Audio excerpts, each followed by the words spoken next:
Hello students, welcome to नमस्ते physics with god sir. Laws of motion के हमने complete previous years के questions कर लिए हैं, पीवाई क्यूज़। उसके दो वीडियो में भी मैंने बनाए हैं। अब हम बच्चे नया चैप्टर शुरू करते हैं, वर्क पावर एनर्जी।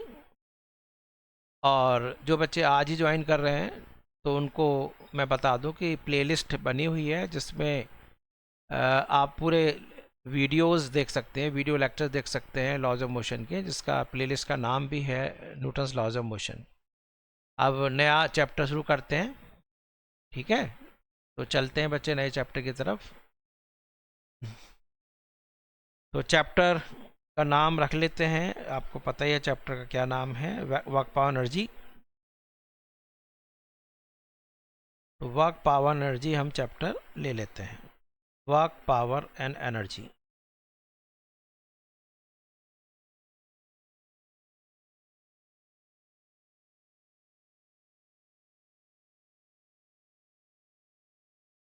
तो बच्चे वर्क पावर एनर्जी बहुत ही इंपॉर्टेंट चैप्टर है, और मैंने वहाँ बताया था कि कुछ क्वेश्चंस हमारे जो लॉज ऑफ मोशन में टाइम लगाते हैं वो वर्क पावर एनर्जी मेथड से काफ़ी आसानी से हो जाएंगे। तो वर्क पावर एनर्जी पढ़ने से पहले इस चैप्टर में आपको बच्चे प्रोडक्ट ऑफ टू वेक्टर्स आएगा। सबसे इम्पॉर्टेंट टॉपिक पहले ये है कि प्रोडक्ट ऑफ टू वेक्टर्स, दो वेक्टर्स का प्रोडक्ट कर रहे हैं, दो वेक्टर्स को मल्टीप्लाई कर रहे हैं, तो आपको क्या लगता है भाई, जैसे स्केलर क्वांटिटीज़ हैं तो 2 × 3 6 हो गया, ठीक है? तो यहाँ पर थोड़ा अलग आता है। तो दो वेक्टर्स को मल्टीप्लाई कर रहे हैं तो ऐसा हो सकता है कि दोनों वेक्टर्स को मल्टीप्लाई करने के बाद एक बच्चे स्केलर क्वांटिटी आए, एक स्केलर क्वांटिटी आए, या दो वेक्टर्स को मल्टीप्लाई करने के बाद एक वेक्टर क्वांटिटी आ जाए। आया समझ में? नहीं तो मैं इसको बड़े ध्यान से समझा रहा हूँ कि दो वेक्टर्स हैं, उनको मल्टीप्लाई किया तो हो सकता है उन दोनों को मल्टीप्लाई करने के बाद एक स्केलर क्वांटिटी आए, यानी दो वेक्टर्स का जो प्रोडक्ट है वो एक स्केलर क्वांटिटी आ रहा है। दो वेक्टर्स को मल्टीप्लाई करने के बाद हो सकता है एक वेक्टर क्वांटिटी आए। तो इस तरह का जो आपके पास आ रहा है स्केलर क्वांटिटी, दो वेक्टर्स को मल्टीप्लाई करने के बाद उनका प्रोडक्ट एक स्केलर है, तो इसको बच्चे स्केलर प्रोडक्ट कहते हैं, ठीक है? इसको कहते हैं स्केलर प्रोडक्ट। और इस तरह की जो प्रोडक्ट है जिसमें दोनों को मल्टीप्लाई करने के बाद एक वेक्टर क्वांटिटी आता है, इसको कहते हैं बच्चे वेक्टर प्रोडक्ट।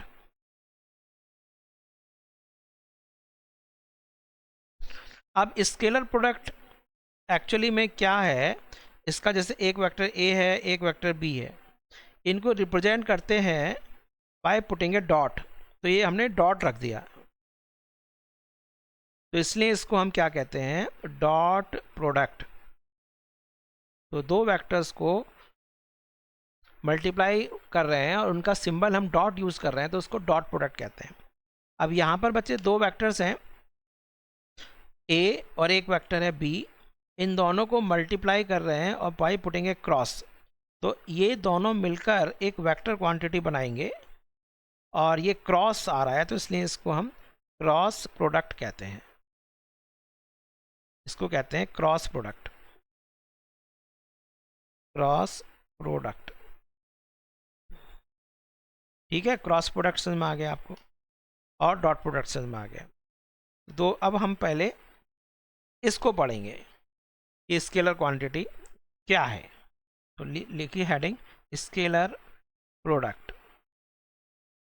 इसको स्केलर प्रोडक्ट भी कहते हैं या इसको डॉट प्रोडक्ट भी कहते हैं, स्केलर प्रोडक्ट या डॉट प्रोडक्ट, स्केलर प्रोडक्ट या डॉट प्रोडक्ट है। बता दिया दो वेक्टर्स का मल्टीप्लाई करने के बाद जो प्रोडक्ट है वो स्केलर आ रहा है, तो उसको स्केलर प्रोडक्ट बोला जाता है, ठीक है? अब इसका मतलब वेक्टर्स को मल्टीप्लाई करने के बाद स्केलर ही क्वांटिटी आती होगी, जैसे फोर्स है और डिस्प्लेसमेंट है, उनको मल्टीप्लाई करके वर्क डन आता है। फोर्स है, वेलोसिटी है, उनको मल्टीप्लाई करने के बाद पावर आता है। तो ऐसे होंगे आपके पास, ठीक है। तो पहले इसका मैथमेटिकली हम देखते हैं, फिर इसका फिजिकली मीनिंग देखेंगे कैसे समझाया जाए। तो सपोजिंग हमारे पास एक वेक्टर ये ए है, एक वेक्टर बच्चे ये बी है, चलो इसको मान लेते हैं ये ए वेक्टर है,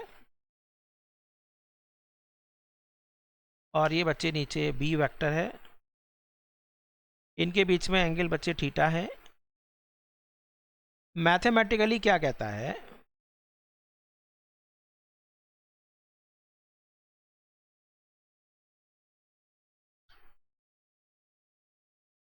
मैथमेटिकली दो वेक्टर्स का product a vector dot B vector is equal to magnitude of first magnitude of second into cosine of angle between them.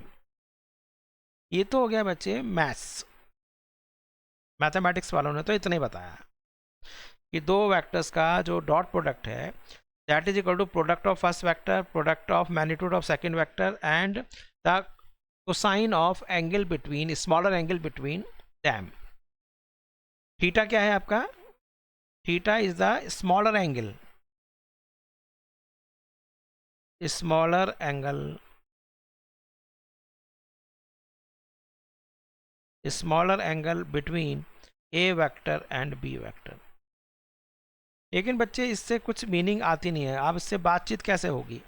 Physics किसको कहते हैं, फिजिक्स का मतलब है मैथमेटिक्स के साथ एक डायलॉग एस्टेब्लिश करना। तो इसमें से बच्चे कैसे बातचीत करें, बातचीत करने के लिए देखो एक काम करते हैं, इसका हम ब्रैकेट ले लेते हैं बी कॉस थीटा। अब बी कॉस थीटा का मतलब क्या हुआ, देखो कि हम बी वेक्टर से, देखो जरा एक मिनट, बी वेक्टर से हमने इस पर नॉर्मल डाल दिया, ये 90 डिग्री है, ये बी वेक्टर है। अब बी वेक्टर का बच्चे मैंने इस पर नॉर्मल डाला तो ये जो बन गया इतना, बोलो बच्चे क्या है, ट्रिग्नोमेट्री से या कंपोनेंट से बता सकते हो, this is b cos theta. तो बी कॉस थीटा क्या है, बोलो बी का ए की डायरेक्शन में कंपोनेंट है या नहीं। तो b cos theta is the magnitude of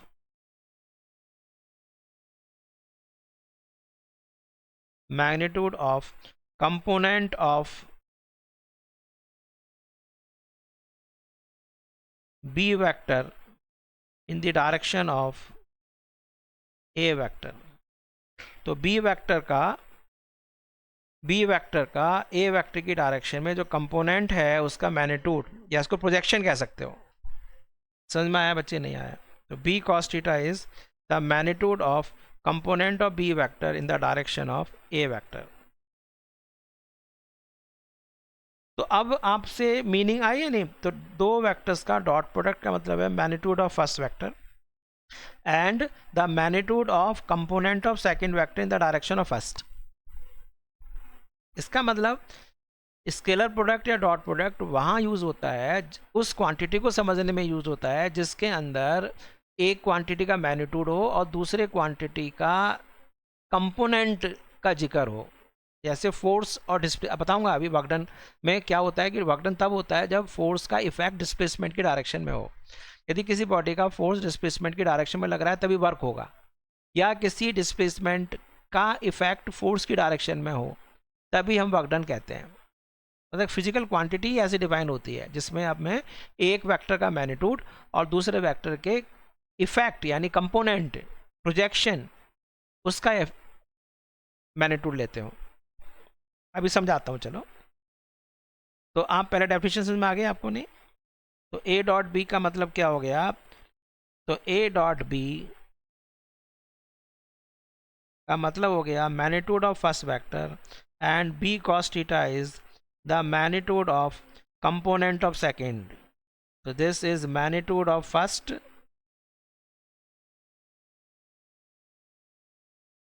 the magnitude of first vector and b cos theta is the magnitude of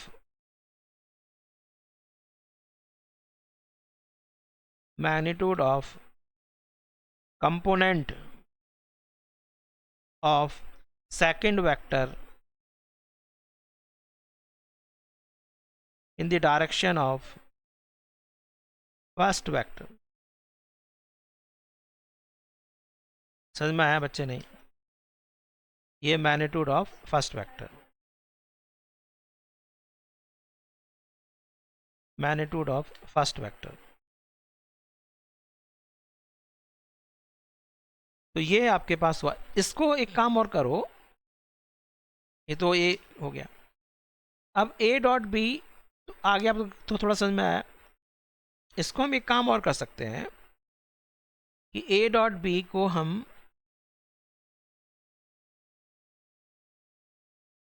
A B cos theta है,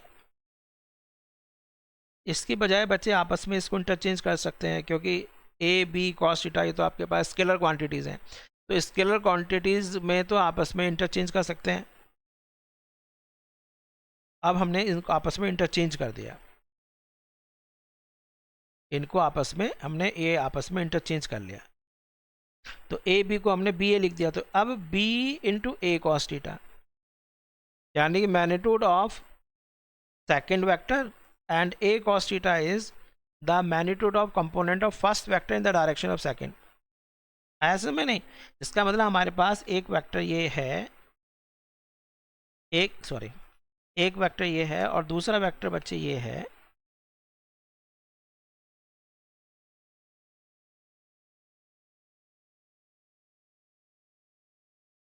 तो हमारे पास ये भी हो सकता है कि this is a vector, this is b vector, इनके बीच में एंगल थीटा है। इससे पहले मैंने बच्चे बी का इफेक्ट देखा था इस डायरेक्शन में, ऐसे। तो ये था आपके पास कितना, बी कॉस थीटा। तो पूरा पूरा आपने ए वेक्टर का मैग्नीट्यूड ले लिया एंड बी कॉस थीटा ले लिया। या ऐसा कर सकते हो कि हम ए का इफेक्ट यहाँ डाल दें इधर, तो ये आपके पास कितना हो गया, इतना, this is A cos theta.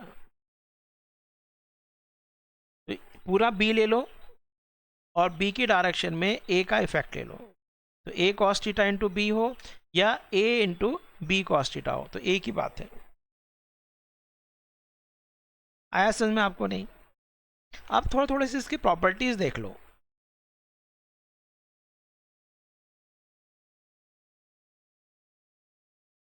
Properties देखो,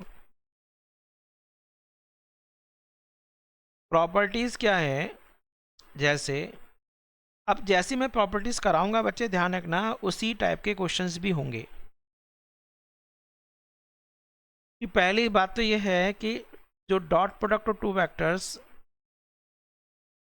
वो ओबे करते हैं, obey commutative law,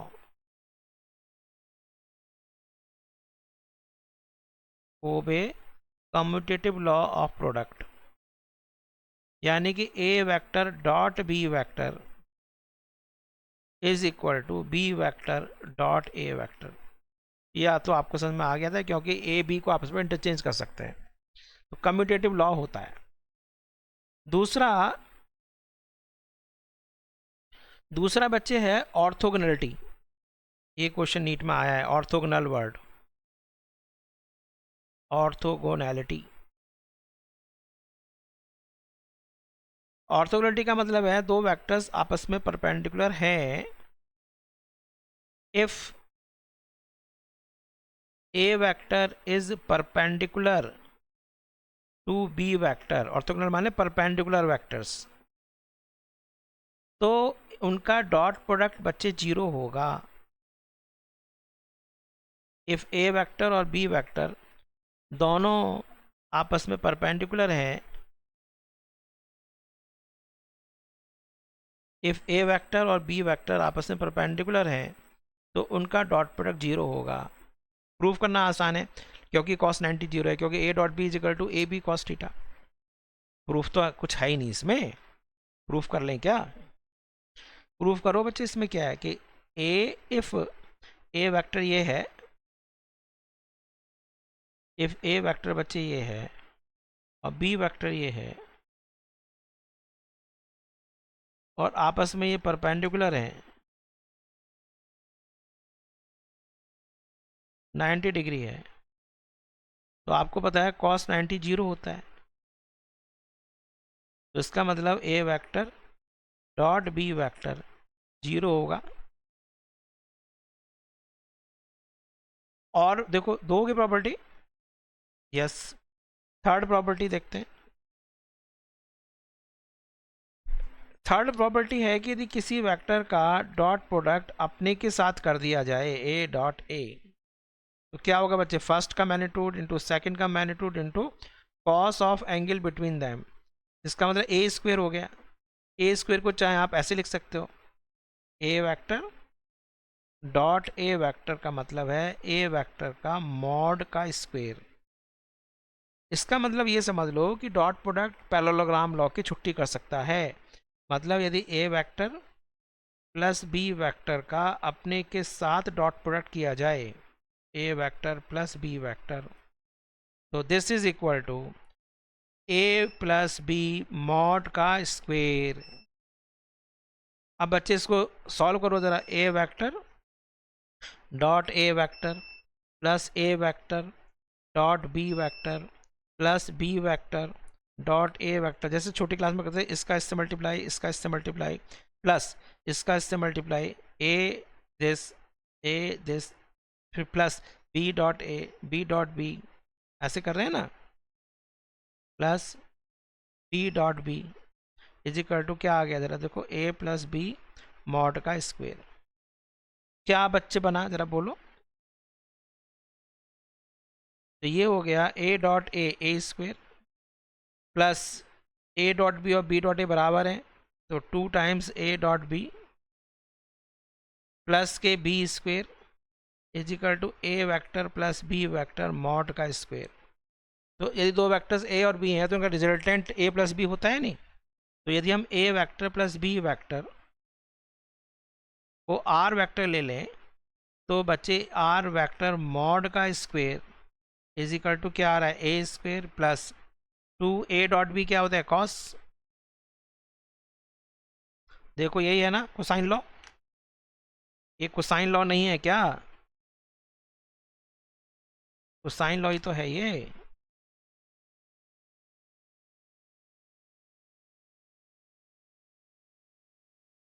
cosine law बना, यानी under root A square plus B square plus 2ab cos theta.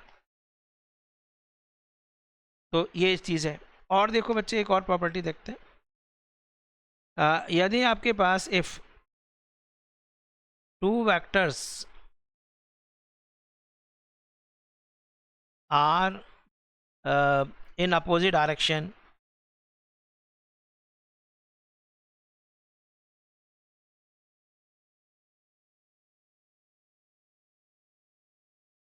ये दो वेक्टर्स अपोजिट डायरेक्शन में है, यानी थीटा इनके बीच में 180 है, तो मुझे बताओ cos 180 क्या होता है, cos 180 -1। तो इसका मतलब A vector dot B vector is equal to A into B into cos 180, इसका मतलब माइनस के ए बी हो गया। तो दो वेक्टर्स का डॉट प्रोडक्ट यदि नेगेटिव प्रोडक्ट ऑफ मैग्नीट्यूड है, तो इसका मतलब इनके बीच में एंगल 180 होगा। करेक्ट है। तो ये थोड़ी थोड़ी सी प्रॉपर्टीज़ मैंने बताई आपको डॉट प्रोडक्ट्स की। चलिए अब बच्चे करेंगे कैसे, देखो ज़रा। अब मान लिया कोई वेक्टर्स आई कैप जे कैप के कैप के फॉर्म में हो, तो हम कैसे उसका डॉट प्रोडक्ट निकालें। और इसका फ़ायदा क्या है डॉट प्रोडक्ट का, दो वेक्टर्स के बीच में एंगल निकाल सकते हैं, दो वेक्टर्स को प्रूव कर सकते हैं कि पैरेलल परपेंडिकुलर हैं, ये प्रूव कर सकते हैं, ये सारी प्रोजेक्शन निकाल सकते हैं। वो सारे करने से पहले आपको आई कैप जे कैप के फॉर्म में कोई वेक्टर है तो हम कैसे सॉल्व करें, ये करो। तो आपको क्या याद रखना है कि आई वेक्टर, देखो, डॉट आई वेक्टर या जे कैप, सॉरी वेक्टर बोल रहा हूँ, कैप बोलो, I cap dot I cap, J dot J, K dot के, क्या हो जाएगा, 1 का स्क्वायर 1 हो गया, क्योंकि आई कैप जे कैप के कैप का मैग्नीट्यूड 1 है। और इसके अलावा आई कैप डॉट जे कैप हो या जे कैप डॉट आई कैप हो जे डॉट के हो या के डॉट जे हो या के डॉट आई हो या आई डॉट के हो, ये आपस में ऑर्थोगोनल है तो 0 हो जाएगा। इसका मतलब यदि कोई वेक्टर ए में x कंपोनेंट a1 है, y कंपोनेंट a2 है, z कंपोनेंट a3 है, b वेक्टर में ऐसा है, तो बच्चे a vector dot b vector क्या होगा, बिकॉज i डॉट i1 है, j डॉट j1 होता है, k डॉट k1 होता है, और इसके अलावा बच्चे सारे क्रॉस i डॉट j हो, i डॉट k हो, j डॉट i हो, i डॉट j हो, k डॉट, सारे 0 हो जाएंगे। इसका मतलब याद करना कितना आसान हो गया कि a vector dot b vector will be a1 b1 plus a2 b2 plus a3 b3। ये फॉर्मूला आपको आसानी से याद हो गया। अब आप सारे क्वेश्चंस कर सकते हो। मैं आपको क्वेश्चन दे रहा हूं। पहला क्वेश्चन,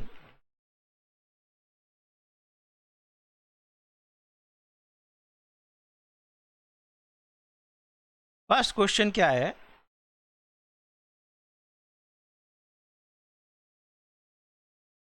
चलिए सपोजिंग मैं वैल्यू ले लेता हूं उनकी, ए वेक्टर ले लेता हूं 2i कैप प्लस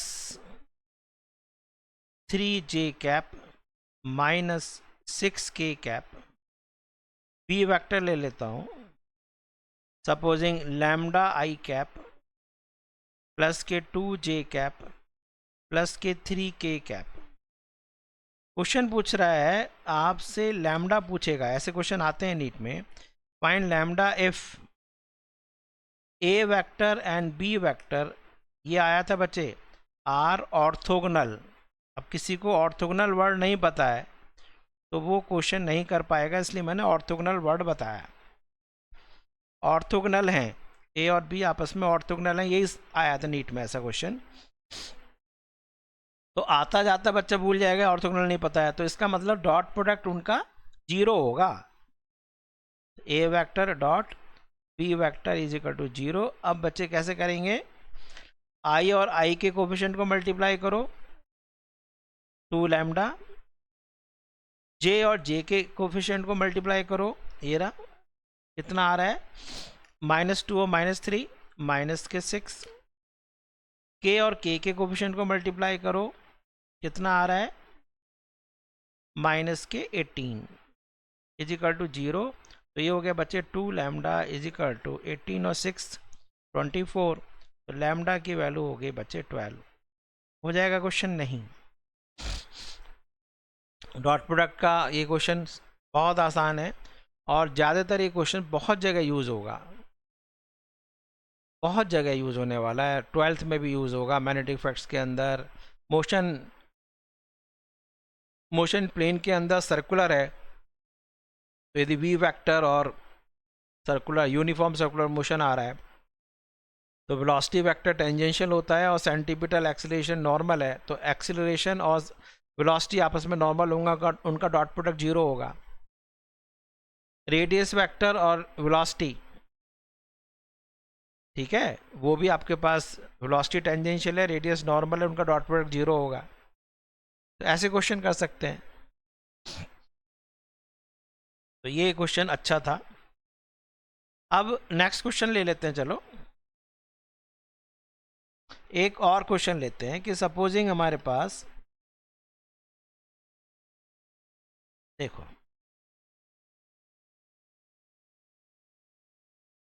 कि एक वेक्टर ए दे रखा है, A vector is equal to 2i cap plus 3j cap. B vector दिया है बच्चे i cap plus j cap. अब क्वेश्चन पूछ रहा है फाइंड डॉट प्रोडक्ट का ये फायदा है कि हम एंगल निकाल सकते हैं, फाइंड एंगल बिटवीन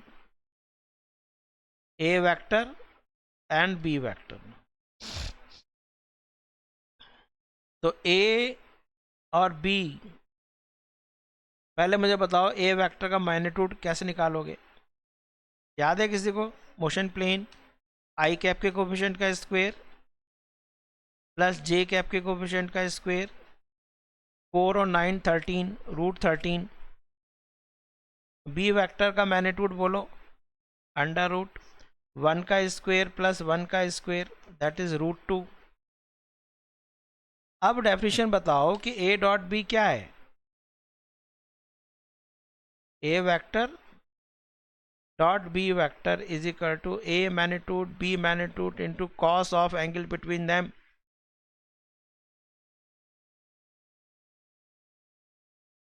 तो बोलो बच्चे कॉस थीटा कितना हो गया?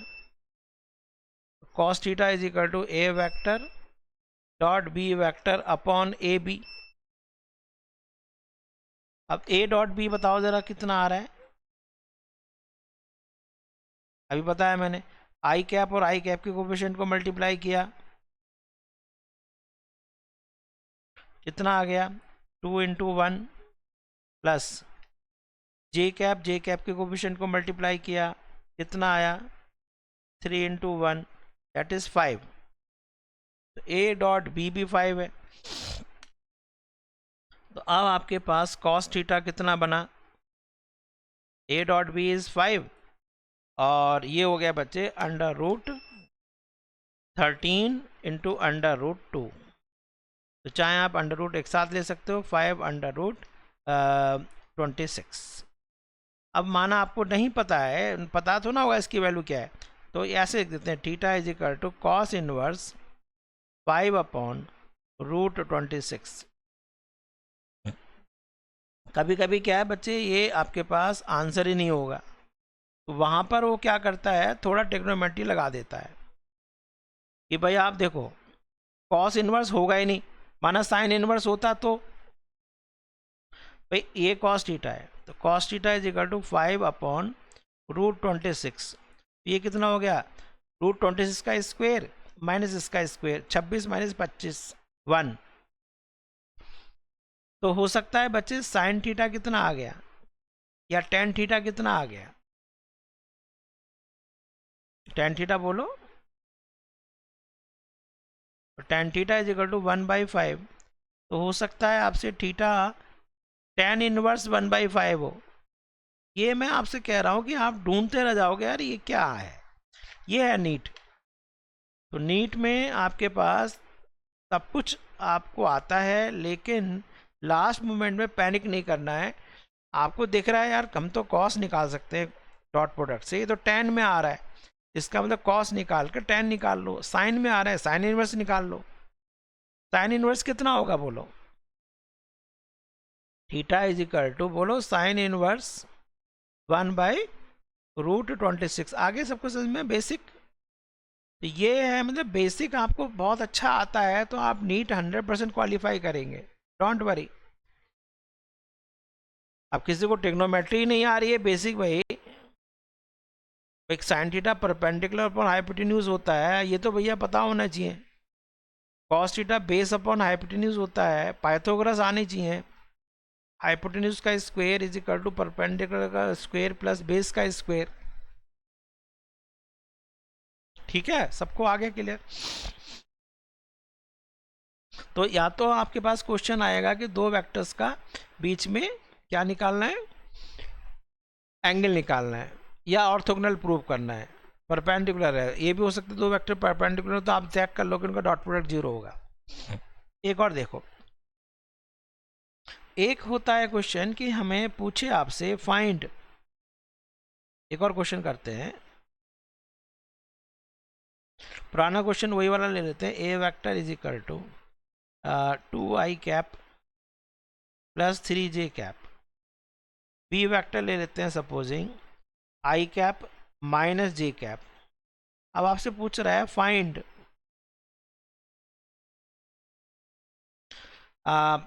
कंपोनेंट ऑफ,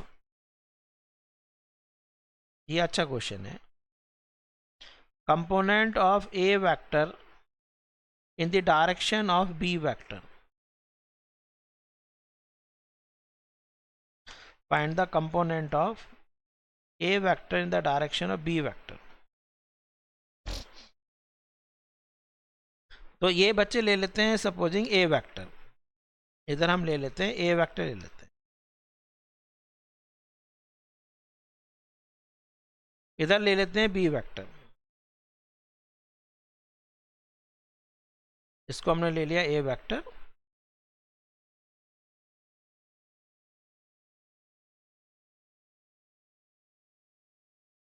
इसको ले लिया हमने बी वेक्टर, इसके बीच में एंगल थीटा है और ए वेक्टर का बी की डायरेक्शन में कंपोनेंट पूछ रहा है।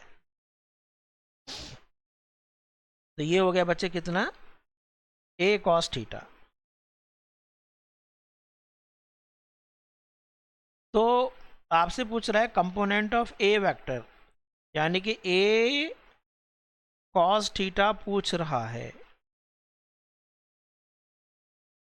तो A dot B is equal to A B cos theta. तो ए कॉस थीटा कितना हो गया,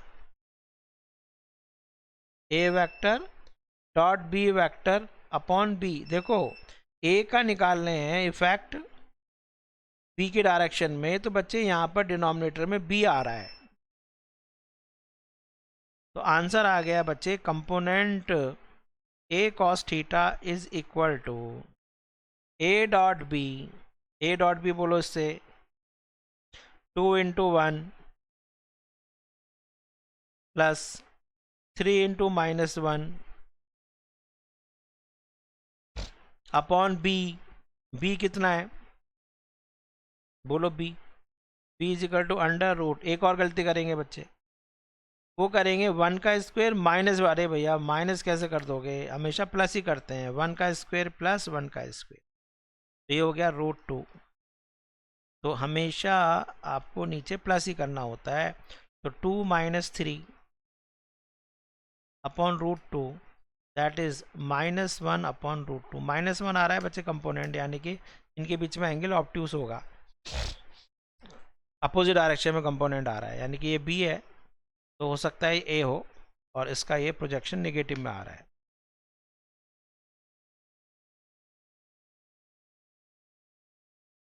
कॉस थीटा देख लो ना इनके भाई, आप इनका कॉस थीटा यदि नेगेटिव में आ रहा है तो इसका मतलब सेकंड क्वाड्रेंट में है, यदि कॉस थीटा की वैल्यू पॉजिटिव आ रही है तो फर्स्ट क्वाड्रेंट में या फोर्थ क्वाड्रेंट में, ठीक है। सेकंड और थर्ड के लिए आपके पास कॉस थीटा की वैल्यू नेगेटिव होती है, तो कॉस थीटा नेगेटिव तो आएगा ही खैर।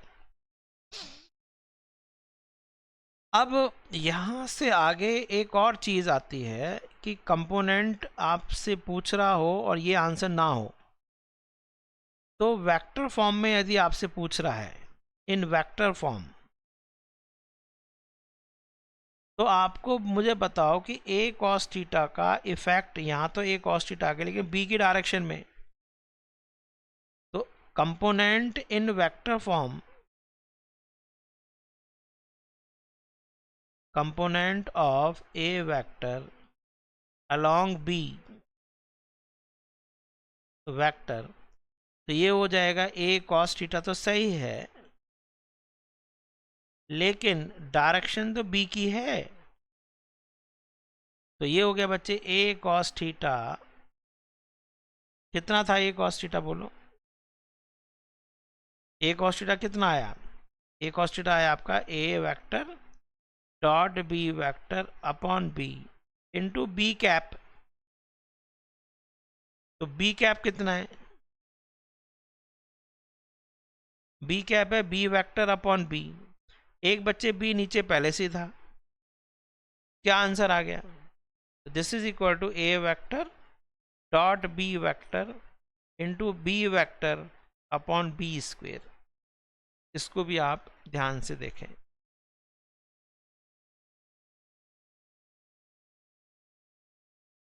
आया आपको समझ में?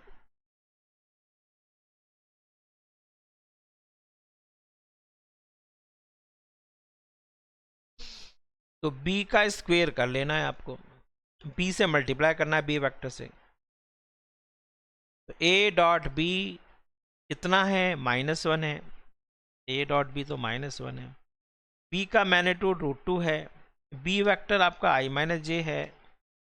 तो क्या आंसर आया ज़रा बोलो, सॉरी यहाँ पेज ले लेते हैं। तो हमारे पास इन वेक्टर फॉर्म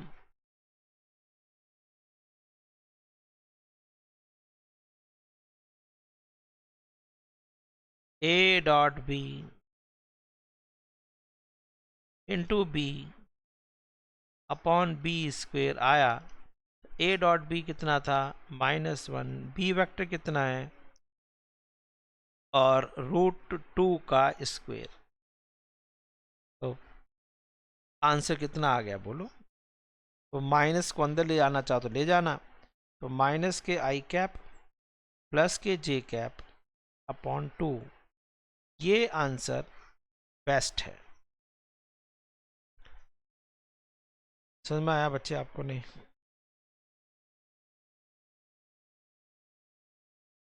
तो मेरे ख्याल में आज मुझे इतना ही कराना चाहिए कि आपको हमने वर्क पावर एनर्जी में dot product of two vectors समझा दिया कि dot product of two vectors कैसे निकालते हैं, dot product of two vectors की प्रॉपर्टीज़ बता दी हैं। ऑर्थोगोनलिटी बहुत इंपॉर्टेंट है, वर्ड ऑर्थोगोनल माने परपेंडिकुलर याद रखना है।